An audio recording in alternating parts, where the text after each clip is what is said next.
Hello to the pessimistic, optimistic, and everyone in between. My name is Connor Philippe. Welcome back to the Minnesotan Sports Podcast. I know I don't have my Viking stuff on, but I had some Christmas card pictures that I took with my wife today, and I just forgot to put on Viking stuff. But I watched the whole game. Vikings win this one by 8. Once again, the Vikings are able to get the game to a point where it comes down to the final play, even though very unlikely that the Saints were going to come back in that one. But we had to find a way to make sure that this game was close all the way up until the last play of the game. That's the Vikings brand of football. But the first thing I want to say is Cameron Jordan, how does it feel to be completely humbled by the team Cameron Jordan is clearly still very salty about that Minneapolis Miracle game, and of course, it doesn't mean that I would have anything against you for being salty about it if you were on the Saints when that happened, because that must have been soul crushing to lose to the Vikings that way. That being said, Cameron Jordan just decided to say the most out of pocket stuff about Kirk Cousins in the offseason, said things like, can't remember exactly what it was, but it was like Kirk Cousins makes the right decision, but it's always so slow that that he's able to pounce on the quarterback all the time. Basically, he was saying Kirk Cousins doesn't deserve to be, a starter. He was saying if you're going to make the decisions like Kirk makes, get your ass on the bench is what he said. And so it was really fun to watch his team get completely run up on in the first half by a backup QB. You'd think if you're going to say that kind of stuff about our starting QB that you'd be able to handle our backup QB, but I guess not, Cameron Jordan. I guess not. So go ahead, take that L. Think about the fact that while the defense was able to solidify and play better in the second half, you got absolutely destroyed by a backup QB in the first half. So let that sink in. I hope you're thinking about that this weekend. But the Vikings win 27-19. They had set 27 points at the half. They had 27 points at the end of the game. And first of all, let's talk about Joshua Dobbs. 268 passing yards in the game, as well as leading the team in rushing. He just Ty Chandler just edged him out by 1 yard at the end there. So he had 44 rushing yards. That's a total of over 300 yards from scrimmage in this game for our QB1 for the rest of the season. And it was really impressive. I mean, there were so many situations that he was just able to shake off a defender, run for the first down. I mean, that is a huge asset to have in the NFL. And I'm not saying he's playing better than Kirk Cousins was playing, but that is something that is an asset for us that Kirk didn't have. Obviously, there's a lot of things. There were a lot of passes we saw from Dobbs, especially in the second half, that didn't quite get there. He underthrew some guys, all that stuff. But still, it's clear that at least Dobbs is the kind of guy we need to keep our head above water throughout the rest of the season. We have a good chance of getting the 7th seed with him in, and that's not something I expected when Kirk Cousins came out with that injury. I really thought that we were going to lose the majority of the games the rest of the season, and here we are now 2-0 without Kirk, which again, I'm not saying that we are in a better situation than we were with Kirk, because people need to not take Kirk for granted here. Like, this is a good situation to be in, but still pump the brakes here. It's been 2 games, but still great to be up to 6-4. My main takeaway from this, besides, I'll talk about real quick. My main takeaway is Joshua Dobbs, amazing performance. It's looking like Ty Chandler is going to take over the role for starting running back, which is not good for my fantasy. I'm going to have to bench Madison from here on out. But, it's working for the Vikings, and that's really all that matters. If you have the right guy at running back 1, I'm not going to complain. And Ty Chandler looks like the fresher runner. He looks like he's got just a little more to him, just in terms of the way he bursts out from receiving the ball to just the amount of yards he gets before contact is way more than Madison ever got.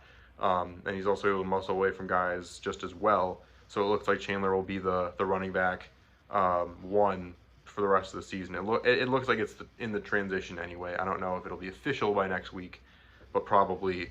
TJ Hawkinson is a very injury-plagued player. It continued on this game, but he's also an incredible tight end, 134 yards and a touchdown on 15 targets leading or doubling the next closest guy. And Brandon Powell continues to come up big in big moments. Only 34 yards in this game, but able to make catches on third downs a lot. And he has really held down the fort with us needing another guy to step in, with Osborne being out and with obviously Jefferson being out. Hopefully he'll come back in the next coming weeks. We have to make sure that he's fully healthy before he comes back in. Our defense was also incredible. I mean, we were able to hold them to such a degree where the defense kept the Saints from coming back when the Vikings didn't score a single point in the entire rest of the game.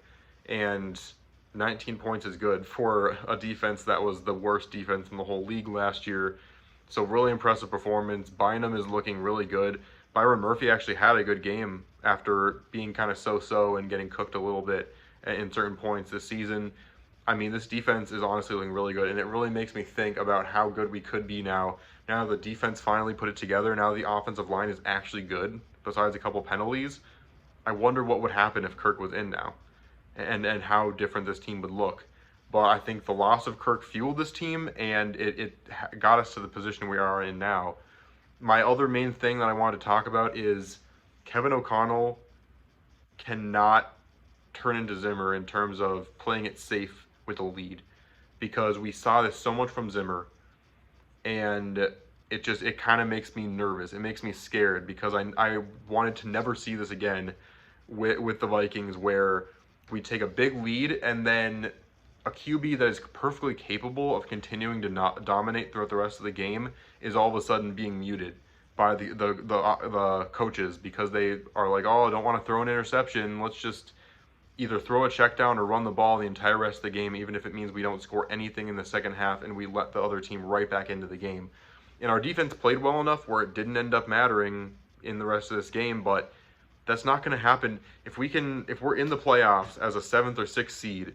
And I'm not saying I expect us to win in that position, but if we're in that position and we get up to an early lead and we let this happen again in a game against a really good team, they're going to eat us alive. If we're going to be able to hold our own in those situations, we have to be able to close out games. And that includes, a lot of that includes taking more and more risks in the second half. Maybe we do throw an interception when we're up by 2 scores, and obviously that's a bad thing to do. And obviously you do got to play more conservatively in the second half when you have a big lead like that. But you still have to take risks down the field. If there's an open option, throw to them. Stop. We can't score 0 points in the second half under any circumstances. Even if we're up by 27, actually that wasn't that different than what we were, because it was 27-3. But yeah, even if we're up by 30 points going into the second half, we gotta at least try in the first few minutes of that. I mean, you know what I'm saying. We cannot let teams get back into the game like this. And Josh Dobbs played incredible the first half and was silenced. And that was not based on him just not being able to play football all of a sudden. That was the coaching. That was being afraid to give up any turnovers. And we got to fix that.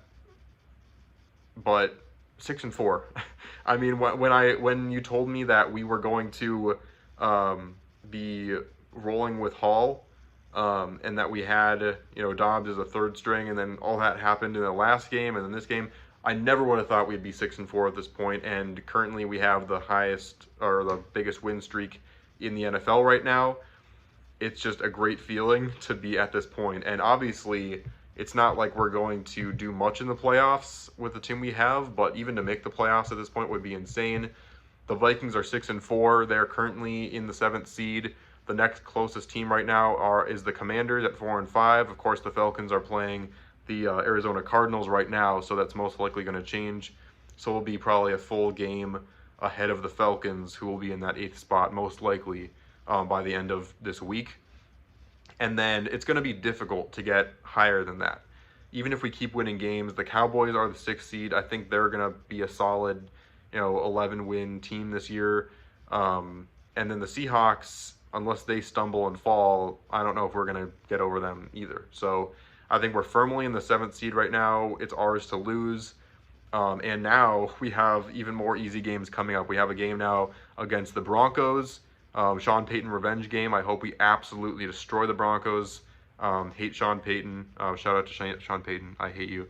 And then we play the Raiders after that, and then that's where it gets a little more difficult because then we go to the Bengals. Of course, they just lost to the Texans today, so maybe that's not going to be quite as difficult of a game as we would expect. And then we have to play the Lions twice in the last 3 games of the season to close it out. But we have the schedule to at least get the 7th seed, and I can't think of a single team below us right now that's better than us and that has a better chance than us with the schedules they have remaining. So it's looking good for that to be in that position. As I'm looking at the Lions and Chargers game, Lions have a 1st and goal right now, up 10-3. But let me know what you think of this game. I thought it was really good in the first half, and it was just play calling and decision making by the coaching staff that prevented us from blowing out this team. But great to get a win against the Saints. Always great to beat the Saints. And hopefully the Falcons can take over the Saints for that division spot, and the Saints, well, we won't have to see the Saints in the playoffs, even if they would get destroyed by the first round team that they face. But anyway, let me know what you think. Vikings win by 1 score to the New Orleans Saints. Josh Dobbs puts up another really impressive performance. I will do a full breakdown of the Broncos game coming up on Sunday Night Football. I'm also hoping that I can actually do a rundown of this week's games like I have been doing. I'm sorry I haven't been posting as much, but I'm going to try and get back into the swing of things. But thanks so much again, and I'll see you on the flip side.